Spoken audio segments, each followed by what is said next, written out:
தேர்தலில் நம்முடைய கட்சியின் சார்பில் அனைத்து சட்டமன்ற தொகுதிகளிலும் தேர்தல் பணிக்குழு நியமனம் செய்யப்பெற்று ஆங்காங்கே தோழர்கள் தொகுதி வாரியாக கட்டுக்கோப்பாக இருந்து சிறப்பாக பணியாற்றியிருக்கிறார்கள். ஒரு சில தொகுதிகளை தவிர அது தொடர்பான தகவல்கள் திரட்டப்பட்டு வருகின்றன.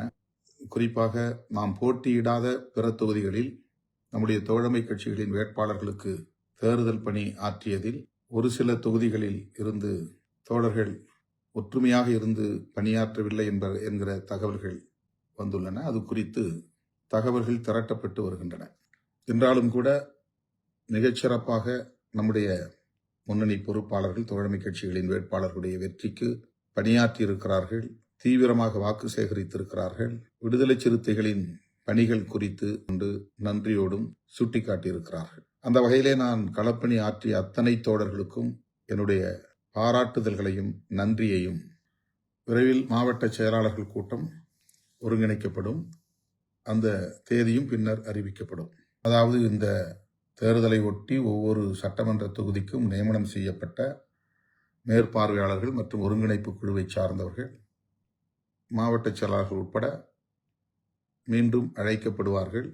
இந்த தேர்தல் களப்பணிகள் குறித்த மீளாய்வு, அதாவது ரிவ்யூ நடைபெறும். அதற்கான தேதி பின்னர் அறிவிக்கப்படும்.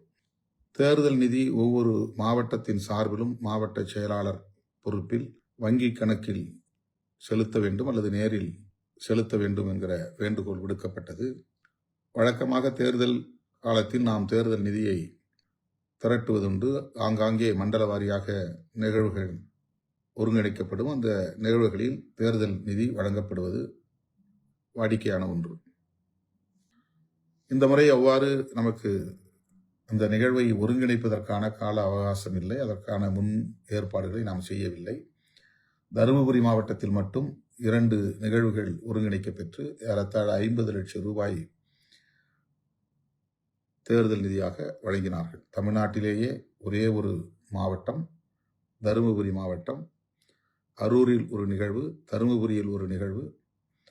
2 நிகழ்வுகளிலும் சேர்த்து சற்றொப்ப 50 லட்சம் ரூபாய் நிதியை வழங்கினார்கள். அந்த தோழர்களுக்கு இந்த நேரத்தில் நான் நெஞ்சார்ந்த நன்றியை தெரிவித்துக் கொள்கிறேன். அதேபோல நான் விடுத்த வேண்டுகோளை ஏற்று பல மாவட்ட செயலாளர்கள் உடனே நேரில் என்னை சந்தித்து நிதியை வழங்கினார்கள்.